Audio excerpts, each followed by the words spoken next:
Sir ताचेर आतां खंय तरी दिगंबर कामत जे आसा रुलींग पार्टीचे ताणें सुद्दां आक्षेप केला की ही बिलां जी आसा ती कित्या खातीर वाडटा हाचेर तुमी कशें सोय जे पड ह्या BJP सरकाराची जी पड कारनामा आहे ज्या पद्दतीन आज इलेक्ट्रिसिटी डिपार्टमेंट ड्यूज जे पड कलेक्ट करपाक जे फेल जालेले हांव रायट फ्रॉम डे वन हे प्रश्न विधानसभेन आमी मांडले विथ प्रूफ मांडले industries hundreds of crores. Last time the record was almost 450 to 600 crores of dues.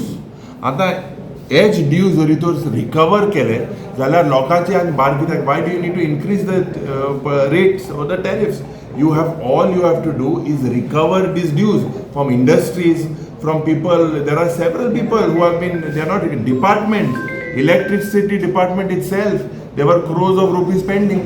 So the department has failed, and why put this burden on the common man? So somehow maka dista it is a failure on the behalf of the power department to get these dues collected.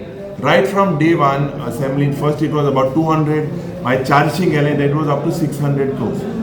Some might be subjudice, but that is not the solution. Work on it. Make sure you take a connection card kar mare. Tu connection आंदा लाखानी कोट्यांनी bill जे per pending आहा industries तेंगे ऑनो आहा पण बारीक लोकांनी connection तू cut कितें करूं भोंवता. What gives us? People will come out on the road. या